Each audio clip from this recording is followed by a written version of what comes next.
En nuestro 40 grados aniversario, renovó los votos con otra mujer. Le di el acuerdo prenupcial, Anne escribí. El sobre era elegante, adornado en oro, sellado en cera. Pensé que era una sorpresa por nuestro 40 grados aniversario, hasta que vi al remitente. Selena Monroe. Dentro de una foto, Edward, mi marido, sonriendo junto a una mujer de la mitad de mi edad. La tarjeta decía, únete a nosotros para celebrar 40 años de amor, con Edward Langley. Mi nombre, Margaret Langley, estaba escrito a mano. En la portada, incluso había una nota. Tu presencia significa el mundo. No, Lori. No, Wright. Simplemente la dejé sobre la mesa. Apagué la tetera y me senté en silencio. 3 días después, saqué mi viejo vestido de novia. En Cage Marfield, dobladillo cosido a mano. Pequeñas perlas semilla. Todavía le quedaba flojo ahora. El pelo que ya estaba ralo. Añadí polvo y me puse tacones viejos. En el espejo, parecía alguien que asistía a su propio funeral. No busqué cierre, Anne. Fui para que me vieran. El lugar era una finca de jardín. Elegante y lejana. Hecha para cuento. De hadas. No para traiciones. Entré solo, pasando por pétalos de rosa y violines. Ese tipo de belleza que se supone para suavizar un golpe intense slow-fi. Sillas blancas. Arco floral. Luces titilantes. Gracias por acompañarnos para celebrar el extraordinario amor entre Edward y Selena. Aplausos. Y yo, paralizada. En silencio. En la boda de mi propio marido. Salieron sonriendo. Edward con la colonia que le compré. Con aspecto de 10 años más joven. Selena, cubierta de seda blanca. Perfecta y elegante. Él le sujetaba las manos. Selena dijo. Me enseñaste lo que significa ser elegido. Elegido. Después de 40 años de cenas quemadas, noches en el hospital, y doblar calcetines en silencio, dijo que nunca conoció el amor hasta ella. La multitud suspiró, se secó una lágrima y yo me quedé sola en la hierba, sin que me reconozcas. No una invitada ni una esposa, solo una sombra viendo cómo su vida se reescribía sin ella. No, mi Desmay, no, Wright. Me quedé allí, quieto, aferrado a la invitación en la mano como si fuera una tarjeta de visita del infierno. Alguien pasó junto a mí. Una joven con demasiado perfume y una carpeta. Me miró, parpadeó y dijo, Señora, no está en la lista de asientos. La familia. Está al frente. Abrí la boca. No, sayonara. Luego sonrió y añadió, pero si queréis dejar un mensaje para la pareja, hay un libro de visitas, junto a la fuente. Un libro de visitas en la segunda boda de mi marido, con una mujer que tuvo la osadía de invitarme. Volví a mirar la letra dorada de la invitación. Tu presencia significa el mundo. No lo decían en serio. Querían decir que mi ausencia sí. Querían decir que querían que presenciara mi propia goma, de borrar de forma educada, silenciosa, entre perlas y silencio. Así que me quedé, no por dolor, sino por despecho. Porque querían una historia limpia, un amor que nunca se manchara, un hombre que había superado su pasado y encontrado algo verdadero. Y iba a recordarles con suavidad, gracia y devastación, que su pasado tenía nombre, el mío. Margaret Langley. La primera y única señora Edward Langley. Y yo tenía un voto propio, solo que no del tipo que esperaban. Me sentaron en la mesa más cercana a la cocina, junto a una puerta de servicio que se abría cada 2 minutos con el olor a mantequilla de ajo y platos que tintineaban. Mi nombre no estaba en la tarjeta de sitio. Decía invitado 17 en letra delgada. Sin apellido, sin título. Una mujer que no reconocía, con demasiado rubor, y una risa que sonaba como cubierto sobre cristal. Se inclinó y dijo, ¿estás del lado Monroe o de Edwards? No esperó mi respuesta antes de darse la vuelta. La mesa estaba llena de gente, que no me conocía, desconocidos bebiendo champán, hablando de una historia de amor, de la que solo habían oído una parte. Ninguno de ellos miró cuando me senté, ni siquiera mis propios hijos. Daniel llegó primero. Hijo mío, lavaba, traje azul marino a medida que parecía costar más que mi primer coche. Al principio no me vio, o quizás sí, y fingió lo contrario. Cuando por fin cruzó la mirada, fue rápido, en blanco. Esbozó una sonrisa tensa, uno de esos saludos corporativos que la gente usa en eventos de networking. Luego llegó Ana, mi hija. Estaba impresionante, recientemente vestido de seda roja, maquillaje perfecto, pendientes que brillaban como las promesas de su padre. Entró del brazo de un hombre que no conocía, pasó junto a mi mesa, frenó medio segundo, y se inclinó hacia Daniel. Ha venido, susurró. No lo suficientemente callado. Daniel se encogió de hombros. No mires.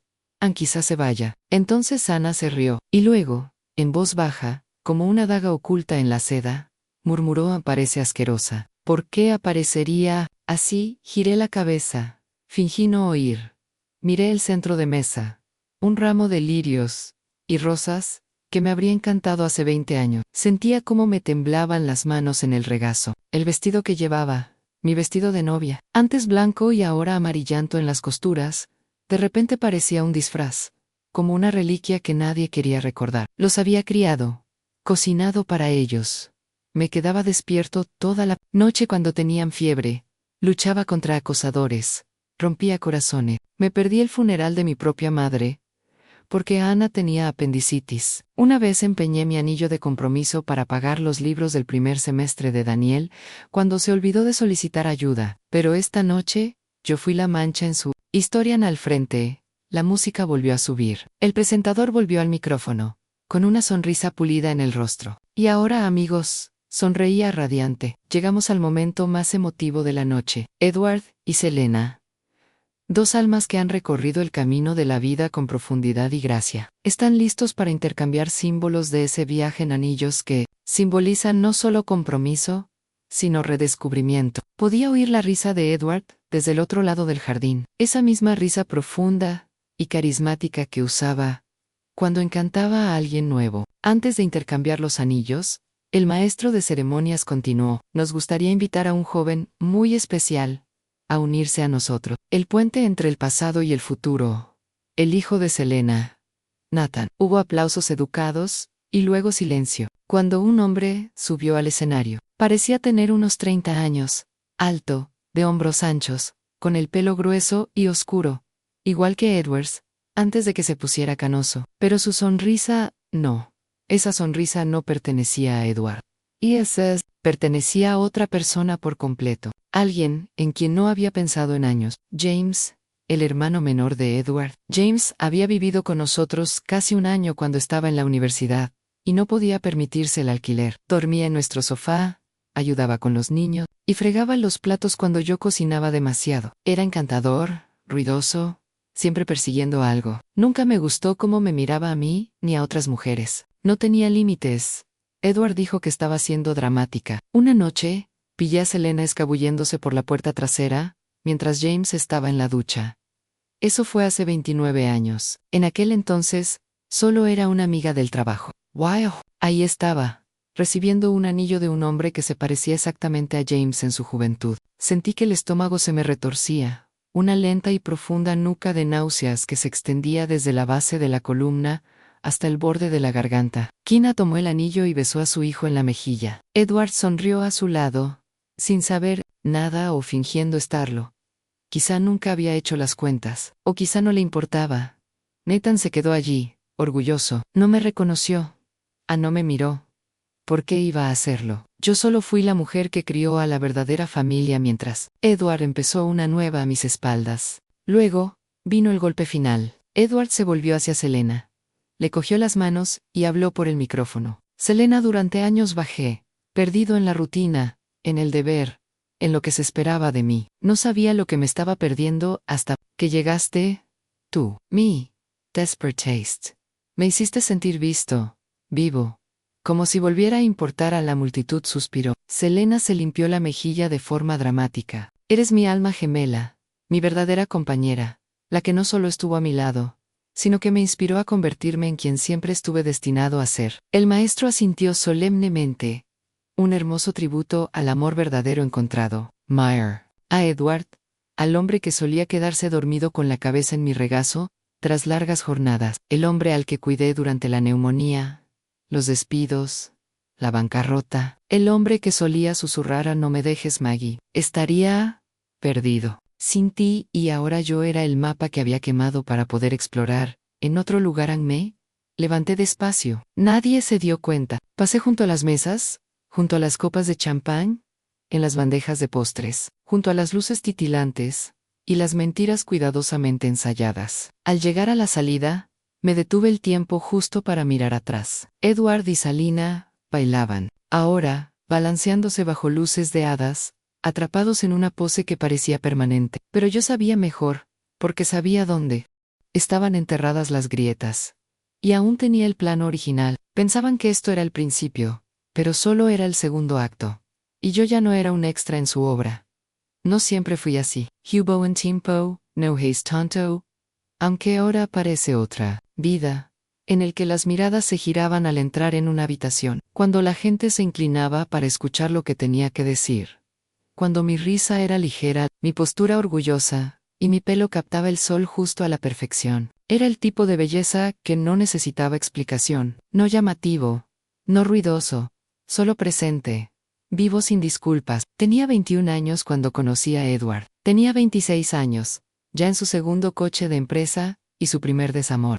Era encantador. Entonces, alto, ambicioso, y lo suficientemente roto como para parecer un proyecto. Confundí sus grietas con lugares en los que podía verter mi amor. Decía que parecía alguien salido de un cuadro, que era el tipo de mujer sobre la que los hombres escriben canciones y pasan décadas arrepintiéndose de haber perdido. Le creía, me caí rápido.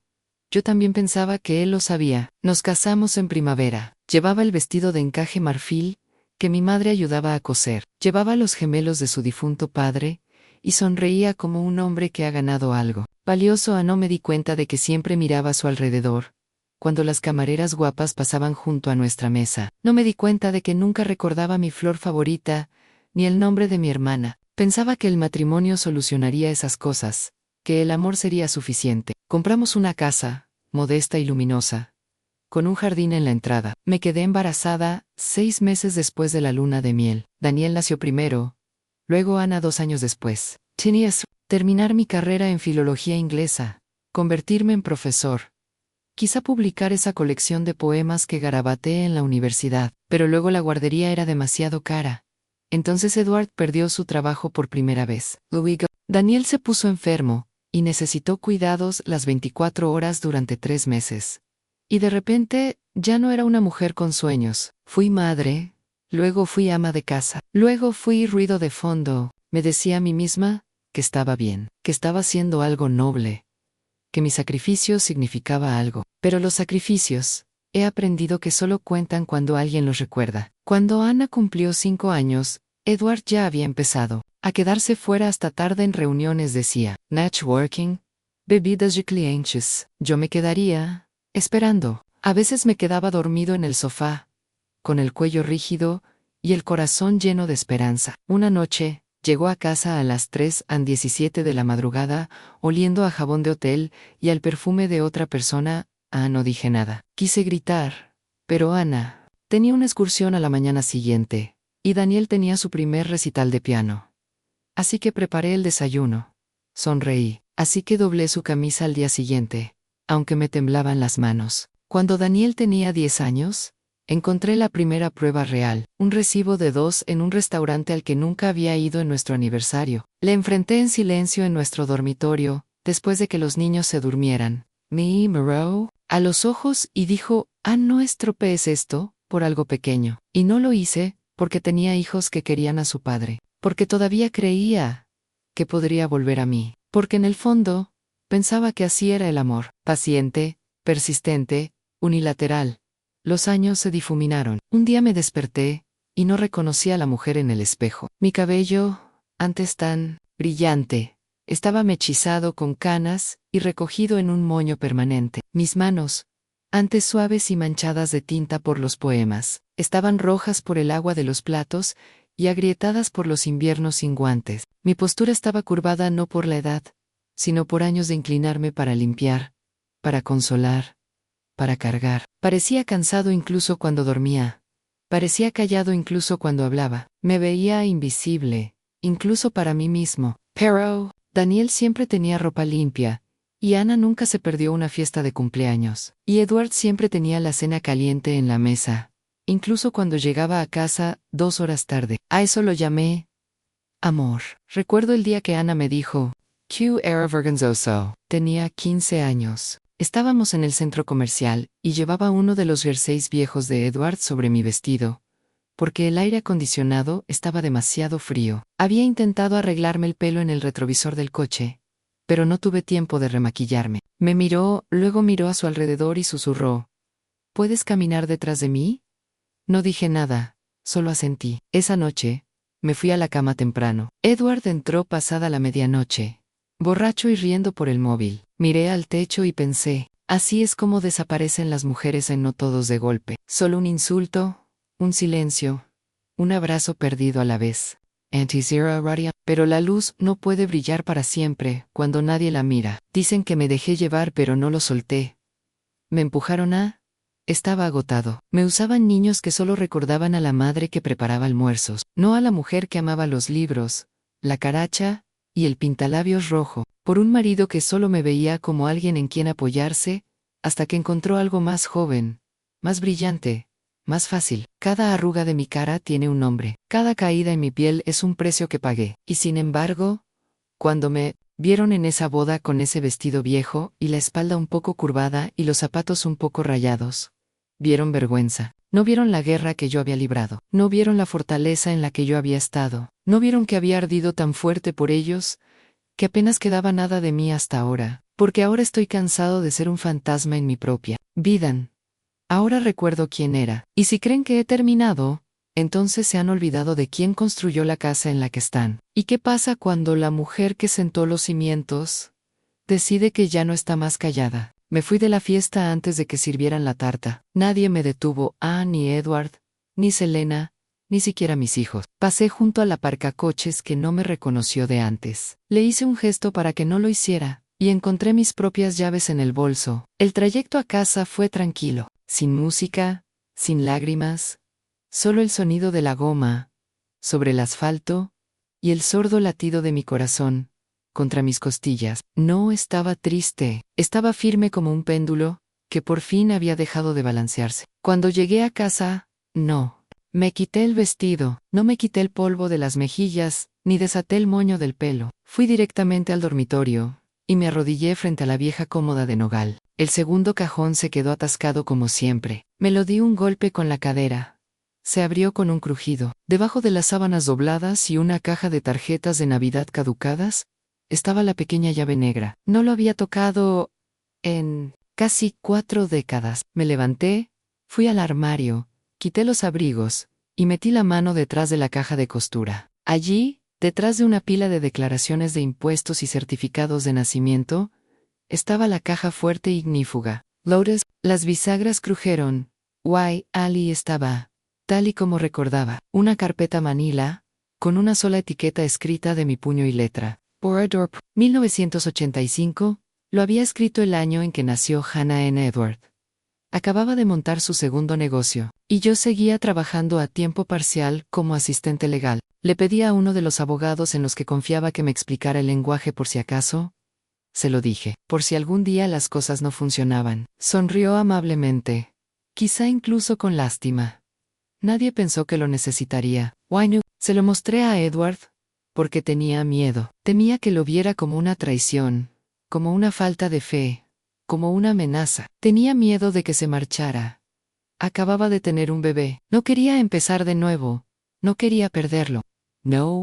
Así que guardé la carpeta, y seguí eligiéndole a él, incluso cuando él dejó de elegirme a mí. Pero esta noche, el miedo había desaparecido. El miedo vive en la esperanza de seguir siendo deseado. Ya no tenía esperanza. Me senté en la mesa de la cocina con una taza de té débil y encendí la lámpara. La carpeta estaba amarillenta en los bordes. Dentro había 6 páginas mecanografiadas en mi vieja máquina de escribir, Smith Corona. La tinta estaba desvaída, pero era legible. Leí cada línea despacio, como si los viera por primera vez.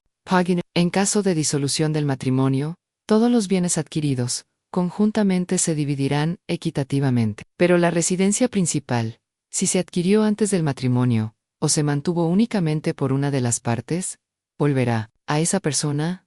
Esa casa era mía. Siempre había sido mío. Comprada con dinero de mi herencia tras la muerte de mi madre. Pagada con turnos extra. Cupones de la compra y 1000 sacrificios silenciosos. Y ahora lo protegería. No con súplicas, no con lágrimas sino con tinta. Abrí el portátil y reescribí todo el documento línea por línea, cláusula por cláusula. Esta vez sin vacilaciones, sin compromisos, He añadido nuevas secciones. He eliminado la palabra de forma equitativa. Lo sustituí por simplemente, indiscutablemente. Incluí un apéndice detallado de todas las propiedades y activos líquidos. Adjunté la escritura de la casa, los títulos de los vehículos, la cuenta de ahorros que había construido, discretamente a mi nombre durante los últimos 5 años, poco a poco, con dinero de cumpleaños, dinero sobrante de la compra y los trabajos de costura que hice mientras Edward hacía contactos. Escribí una portada. Edward, este es el contrato que debería haberte pedido firmar hace 40 años. Construiste un futuro sin mí. Solo me aseguro de que no te lleves el mío contigo. Saludos, Margaret. A la mañana siguiente, me vestí de forma sencilla en pantalones de vestir, cardigan, zapatos planos, pelo recogido, sin maquillaje. Ya no necesitaba ser guapa. Necesitaba ser claro. A las 10:30 de la mañana, entré en un despacho de abogados. No había visitado desde 1992. Todavía tenían mi nombre en el sistema. La recepcionista parpadeó cuando le entregué la carpeta. Me gusta dar fama a esto, dije con calma. Y me gustaría hablar con alguien sobre una solicitud rápida de divorcio. En menos de 30 minutos, estaba sentado frente a una mujer llamada Len, de poco más de 40 años, apretón de manos firme y ojos agudos. Ella escuchó sin interrumpir mientras le explicaba la situación. Cuando terminé, me preguntó, ¿quieres luchar por la pensión alimenticia? Negué con la cabeza. Quiero mi casa, mis ahorros, mi nombre. Puede quedarse con el resto de su historia. Ella asintió. Deslicé el acuerdo prenupcial firmado por la mesa. Esto fue escrito en 1985, dije, pero nunca lo firmé. Tenía miedo de que se fuera. Lynn leyó la primera página y luego me miró. Y ahora sonreí. Ahora ya no queda nada que perder. Esa noche, encendí una vela en el salón, no por paz, no por recuerdo, sino por marcar el momento, porque esto no era el comienzo de una crisis, fue el comienzo de mi reconstrucción. Había amado a Edward. Había amado a mis hijos. Me había encantado esta vida que construimos, incluso cuando me agotaba. Pero ahora, el amor no era suficiente. Ahora necesitaba límites. Ahora necesitaba muros por los que ya no podía caminar, y que su encanto ya no podía doblarse. Había elegido a otra mujer. Así que me elegí a mí misma, y por primera vez en 40 años, firmé mi nombre y lo decía en serio. No grité, no discutí, no supliqué, escribí una carta, firmé un contrato, sellé un sobre, y les di el único regalo de boda que me pareció apropiado, ¿verdad? No de esas dulces que se esconden tras sonrisas educadas y cortesía social. No del tipo filtrado que la gente esparce en brindis y discursos. No. Esto era verdad con esquinas, afiladas y cortes limpios.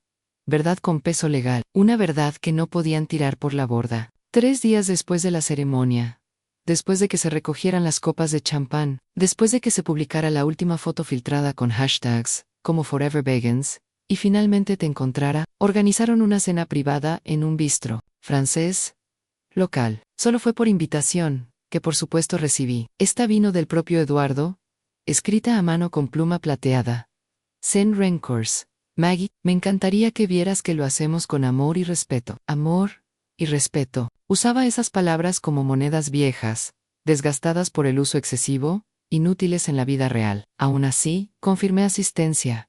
No pude asistir. Envié algo en mi lugar. Y lo hice. El sobre era grueso, color crema, sin lazo ni flores. Dentro había 3 objetos. El acuerdo prenupcial notariado con las 6 páginas inicialadas y firmadas, yo en cada línea, una petición de divorcio formalmente presentada y con fecha de tiempo. Un anexo, un resumen de activos que detalla claramente a quién pertenecía, casa, coche, cuentas conjuntas, inversiones, jubilación y una línea final. Todos los bienes listados están legalmente documentados como propiedad exclusiva de Margaret Langley. La carta de presentación fue corta. Selena, has conquistado al hombre, pero yo he mantenido la vida a mucha suerte. Lo vas a necesitar, Margaret. Contraté a un mensajero, alguien profesional, educado, eficiente. Entregó el sobre en la mesa del comedor en puntos. A las 7:43 de la noche, justo cuando Edward levantaba su copa para una segunda ronda de brindis. No Estivali, pero me lo imagino. Selena con un vestido de cóctel tonificado perla, la sonrisa amplia. Edward disfrutando de la juventud prestada. un hombre demasiado tonto para saber que acababa de brindar por su última gota de consuelo. El mensajero colocó el sobre entre sus copas de vino, y dijo de parte de la señora Langley. Imagine, L. Silencio extendiéndose como vino tinto derramado. Recibí una llamada de Daniel a la mañana siguiente, ni siquiera saludó. ¿Qué hiciste? Le dejé desahogarse casi 5 minutos, acusando, entrando en pánico, avergonzado. Aparentemente, Salena había abierto el sobre delante de todos. Ni siquiera había pasado de la página 2, cuando las manos le empezaron a temblar. Edward, confundido, intentó reírse de ello, hasta que vio la notoriedad. El sello del abogado y las palabras que el demandante solicita que el demandado abandone las instalaciones en un plazo de 30 días. Daniel dijo: has hecho quedar a papá como un tonto. Y yo dije que él lo hizo solo. Entonces colgué. En esa tarde, Salina me envió un correo electrónico. Sin saludos, sin disculpas. Solo eres una anciana amargada. Esto no le traerá de vuelta. Respondí con una frase. Él ya se había ido mucho antes de que tú llegaras. Lo único que hice fue cerrar la puerta tras él. No respondió. La semana siguiente, cambié las cerraduras. Edward no volvió a casa. Se fue a quedarse con Selena, o quizá con su hijo. Quizá a un hotel. No me importaba. Cuando finalmente apareció, faltaban 3 días para cumplir los 30 días. No llamó a la puerta. Me quedé en la puerta como un hombre que había perdido su llave y su dignidad al mismo tiempo. Salí fuera, tranquila, apretada con una blusa de lino y un pintalabios fresco, el color que no llevaba desde 1997. Miró como si no me reconociera. ¿Podemos hablar?, preguntó. Asentí hacia la puerta. Por ese lado se estremeció. No tenías que humillarme. ¿Tú hiciste eso?, le dije. En cuando me invitaste a verte ensayar una vida que ya vivías conmigo. Apartó la mirada. Celine, está molesta. Sonreían. Entonces sabe cómo se siente. Se fue con una maleta y un sobremanila propio. Dentro, una copia del acuerdo prenupcial firmado, la petición de divorcio, una explicación detallada de por qué no tenía derecho legal a nada más que a su propio nombre. 40 años de matrimonio, 3 aventuras, 2 hijos que ya no me veían como familia, y ahora un final muy limpio, sin casa, sin ahorros, sin coche, solo la mujer a la que llamaba su alma gemela, y una realidad que ella no había leído en la letra pequeña. No necesitaba dar un portazo ni tirar un jarrón, no necesitaba gritar ni exigir cierre. Ya había cerrado el capítulo con una firma y un sello, y la sonrisa educada de una mensajera cuando dijo: enhorabuena, es oficial. La primera llamada llegó a las 8:03 y reconocí el número de Daniel. No dudé. Respondí. ¿Qué demonios has hecho?, espetó, sin saludo, sin pausa. ¿Te das cuenta de lo que has costado, papá? No dije nada. Lo perdió todo. La casa, Los Quintes. Vive en una habitación de invitados en casa de Nathan. Esto es venganza, mamá. Lo humillaste. Aún así, no dije nada. No tenías que llegar tan lejos, continuó, con la voz afilada y llena de resentimiento. Siempre decías que la familia era lo más importante. ¿Familia? Casi me reí, pero no lo hice. En cambio, dije gracias por llamar, Daniel, y colgué. El segundo golpe llegó por mensaje menos de 10 minutos después. Ana, ¿en serio, mamá? Te has avergonzado y ahora lo haces por dinero.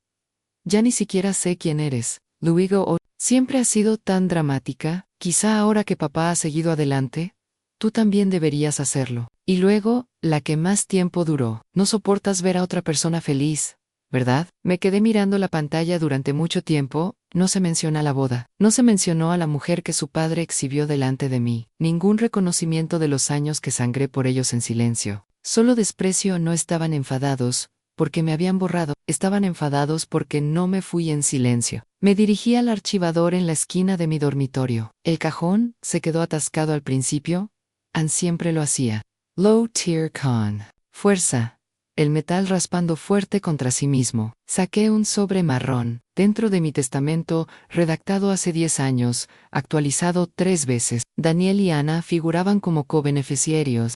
La casa, los ahorros, la anualidad, los cuadros, las joyas, heredados de mi madre, todo estaba destinado a ser para ellos porque pensaba que eso era lo que significaba el amor, proveyendo incluso después de que yo me fuera. Dejé el documento sobre el escritorio, Cogí mi bolígrafo, touch sus numbers, cada uno de ellos.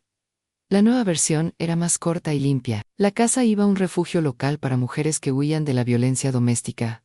Una organización a la que yo había donado una vez, en secreto. Añadí una nota solicitando que se usara como vivienda transitoria. Un lugar suave para aterrizar para mujeres que empiezan de nuevo. Los ahorros, el coche y el patrimonio restante se repartieron entre ese refugio y otro nombre. Claire, mi amiga, la única persona que me defendió en esa boda que se acercó, puso su mano en mi espalda y susurró: «No tienes que aguantar esto, Maggie. No les debes tu dolor». La única persona que me miró y aún vio a una mujer.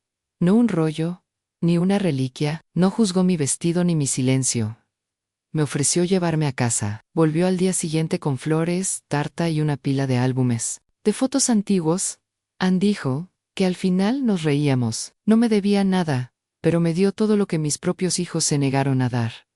Llamé al notario esa tarde, firmamos el testamento actualizado en mi cocina, sin drama, sin ceremonias, solo iniciales, firmas y una línea silenciosa que escribí yo misma, en el margen. Antes creía que la maternidad era incondicional, pero he aprendido que nunca debe ser desalineada. Más tarde esa noche, me quedé en el pasillo, mirando las fotos enmarcadas que cubrían las paredes, la graduación de Daniel, los 16 años de Ana, vacaciones familiares, todo financiado con sacrificio, sonrisas que llegaban al agotamiento, recuerdos que no incluían mi dolor. Los fui bajando uno a uno, los envolví con cuidado en periódico, y los coloqué en una caja etiquetada, para guardarlo. No tirado, no destruido, simplemente apartado de los lugares donde antes necesitaba ver reflejado el amor. Antes creía que ser madre significaba darlo todo.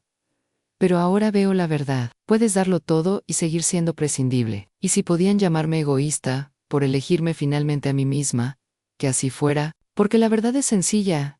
Yo era su madre, pero nunca fueron realmente míos. No cuando elegían la conveniencia sobre el carácter, no cuando apoyaron a un hombre que me traicionó, y a una mujer que intentó borrarme, no cuando me dijeron que yo era el problema por haber dicho suficiente. Estoy harto de demostrar mi valía a quienes lo midieron en silencio, y ya no quiero más llorar a los niños que dejaron de ser míos en cuanto dejé de ser útil. Perdieron a una madre, pero gané algo mucho mayor, un futuro en el que no tenga que pedir espacio en una vida que he construido, una paz que no pide permiso y una voz que ya no tiembla cuando digo que me elijo a mí mismo. Era un jueves lluvioso cuando Edward apareció en mi puerta. No había sabido nada de él en más de una semana, no desde la cena, no desde el acuerdo prenupcial, no desde que cambiaron las cerraduras. No llamó enseguida. Simplemente se quedó allí bajo la llovizna, aferrado a un paraguas como un hombre que no sabe si llega o se retira. Cuando por fin abrí la puerta, parecía más pequeño de lo que recordaba, no más viejo, ni más débil, solo menos. Su traje estaba arrugado, sus zapatos embarrados, su pelo despeinado de la manera que solía encantarme cuando éramos jóvenes, ahora simplemente parecía descuidado. «Maggie», dijo, las palabras suaves como el vapor. No respondí. «¿Puedo pasar?» «No, bye». La mirada, avergonzado. No sabía lo que había hecho. «Teijiro Kuno». Crucé los brazos, dejando que el silencio se instalara donde antes existía la compasión en carraspeo. «Ann, fui estúpido. Ahora lo veo, Ann, lo he perdido todo. Pero tú siempre fuiste firme. Siempre en tu Ann». Aún así, no dije nada. «Porkshell, ¿dices a un hombre que intentó reemplazarte antes incluso de que te fueras?» Metió la mano en su abrigo y sacó un papel doblado. Estaba húmedo en las esquinas, borroso me hice la prueba. «No me movie». Me la entregó como a un niño que pasa una nota en clase. Ni siquiera tuve que desplegarla.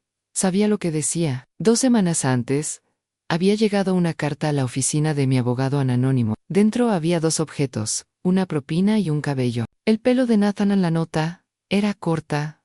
«No es quien crees». Pidió una prueba de ADN por parte de Edward y de James James, el hermano pequeño de Edward, el que una vez durmió en nuestro sofá, que solía cuidar niños cuando hacía recados, que flirteaba sin vergüenza con cualquier cosa que respirara, la que desapareció abruptamente cuando Selena entró por primera vez en nuestras vidas. El parecido que noté en la ceremonia no fue cosa mía.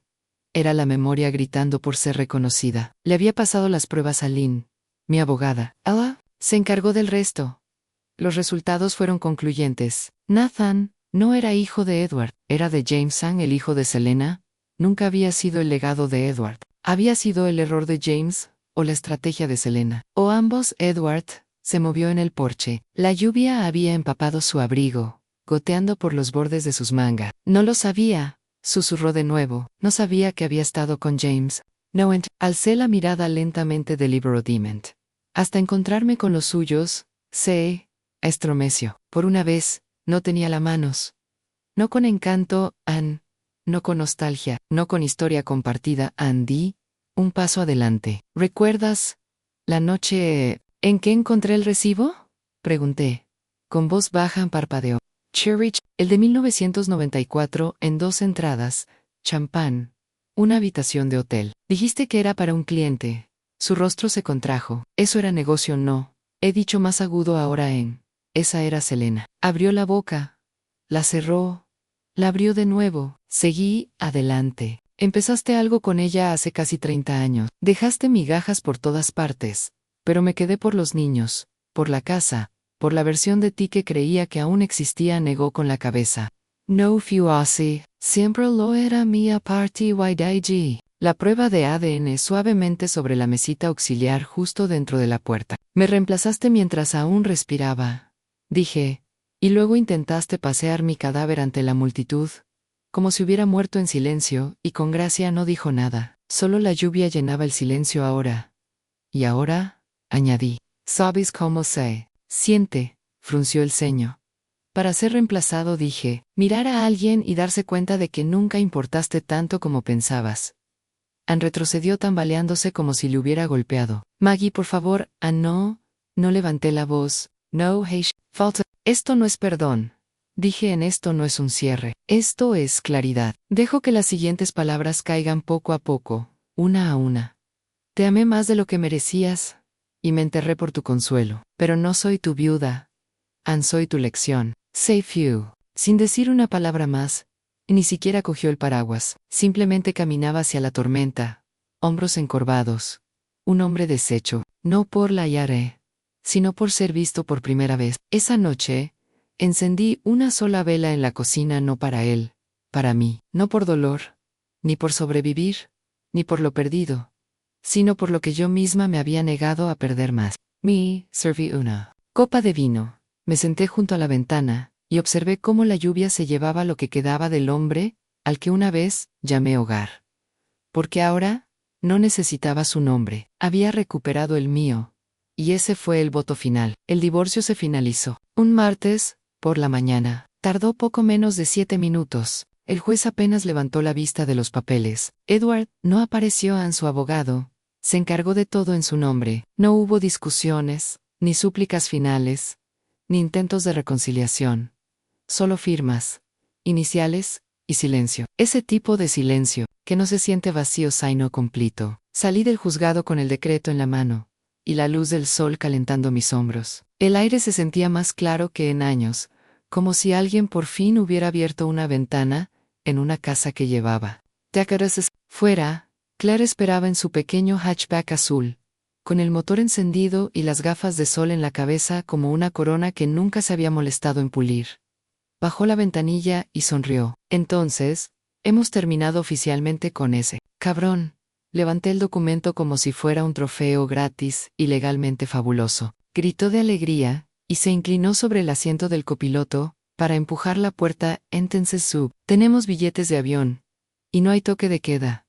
La casa estaba vacía cuando volvimos. Edward y Salina se habían marchado el día anterior. Les había dado una fecha límite y la cumplí, sin excepciones, sin retrasos. Mi abogado lo había organizado todo. Corte limpio, sin contacto, ni siquiera dejaron una nota por mí. Perfecto. El dormitorio estaba despojado, sin fotografías. Sin el aroma de su aftershave en la almohada, solo el eco silencioso de algo que antes se sentía como amor, y que ahora era alivio. En el garaje, la llave extra de su Jaguar seguía colgada del gancho, pero el coche había desaparecido. Necesitarían algo para alejarse de los restos. Claire y yo hicimos la maleta ligera. No necesitábamos mucho, unos cuantos vestidos, un par de zapatos de paseo, una o dos bufandas para el viento y mi cámara. Polvoriento, pero fiel, la que Edward me regaló por nuestro 20º aniversario y que luego se olvidó enseguida. Nunca pidió ver las fotos. ¿Qué hice? Pero ahora, alguien lo haría. Volamos primero a la Toscana.